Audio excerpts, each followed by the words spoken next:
எத்தனை பிறவிகள் சொல்லுகிறார் பாருங்கள். 7 பிறவி என்று சொல்லுகிறார், 14 பிறவிகள் என்று சொல்லுகிறார். மணிவாசக பெருமான் சொல்லுகிறார், புல்லாகி பூடாகி புழுவாகி மரமாகி பல் மிருகமாய் பறவையாய் பாம்பாகி கல்லாய் மனிதராய் பேயாய் கணங்களாய் வள்ளையா சொன்னது போல நான் என்று அகந்தை வரும்பொழுது துன்பம் வருகின்றது, நான் ஒன்றுமில்லை என்று சொல்கின்ற பொழுது இன்பம் வருகிறது. ஆகவே இன்பத்தை அடையக்கூடிய இடம் இறைவனுடைய. அதனால்தான் ஆலயம் என்று சொன்னால் ஆ என்றால் ஆன்மா, அது ஒடுங்கக்கூடிய இடம் கோயில். அதனால்தான் ஆலயம் என்ற ஒரு தொகுப்பை நம்முடைய முன்னோர்கள் தந்திருக்கிறார். மயிலாடுதுறையிலே துலா கட்டத்திலே நடைபெற இருக்கிறது. காசிக்கு வீசும் என்று சொல்லுவார்கள். ஒரு முறை கங்காதேவி பெருமானிடத்திலே முறையிடுகிறார். என்ன சொல்லுகிறார் என்று சொன்னால், பெருமானே, எல்லோரும் காசிக்கு வருகிறார்கள், அந்த பாவத்தை எல்லாம் என்னிடம் சுமத்தப்பட்டு வருகிறார்கள், அந்த பாவ சுமையை நான் எப்படி தீர்ப்பேன் என்று சொல்லுகிறார்கள். உடனே உமையவர் சொல்லுகிறார், எடுக்க இருக்கிறார்கள், இப்பொழுது எடுத்துக்கொண்டு விட்டார்கள், இப்பொழுது குடமுழுக்கு விழா நடந்து கொண்டிருக்கிறது. ஆமா, பார்வதி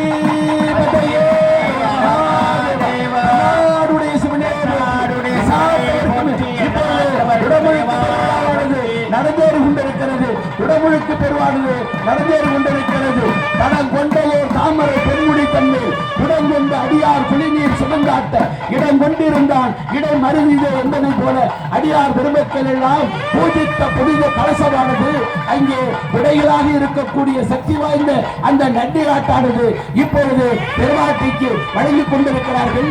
என்றுதான் சொல்லுவார்கள், தடம் கொண்டதோர் தாமரை பொன்முடி தன்மேல் குடங்கொண்டு அடியார் குளிநீர் சுமந்தாட்ட இடம் கொண்டிருந்தான் இடை மருதிதே என்பதை போல அடியார் பெருமக்கள் மிக அற்புதமாக 160 ஆண்டு கால பழமையுடைய அந்த திருக்கோயில் திருப்பணி செய்யப்பட்டு இன்றைக்கு மிக அற்புதமாக மகா கும்பாபிஷேகம் நிகழ்ந்திருக்கிறது.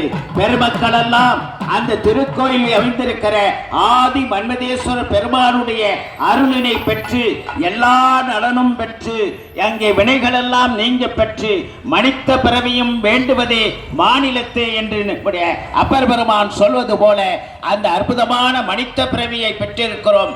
பிறவி பெருங்கடலில் நீந்துவர் நீந்தார் இறைவனடி சேராதார் என்று நம்முடைய வள்ளுவ ஆசான் சொல்வது போல இந்த பிறவி பெருங்கடலை கடப்பதற்கு இறைவனுடைய துணை தேவை, இறைவனுடைய அருள் தேவை. இறைவனின் அருள்தான் நம்மை அவன் திருவடியில் சேர்த்து வைக்கிறது என்பதை நாம் புரிந்து கொள்ள வேண்டும்.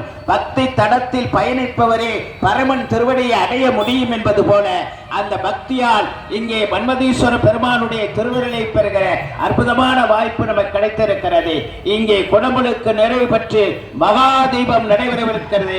பெருமக்கள் எல்லாம் மகாதீபத்தை கண்டு தன்னாடுடைய சிவனே போற்றி, நாட்டவருக்கும் இறைவா போற்றி, காவாய் ககன திரளே போற்றி, கைலை மலையானே போற்றி போற்றி, பூங்கடல் போற்றி போற்றி, கற்பனை கடந்த ஜோதி கருணையே உருவமாகி அற்புத கோலம் அருமறைகள் செலத்தின் மேலாம் பொற்புறம் நடத்துகின்ற பூங்கடல் போற்றி போற்றி. எல்லாம் பொறுமையா இருங்க. எல்லாரும் உள்ள வருவர்னு உள்ள கோயில்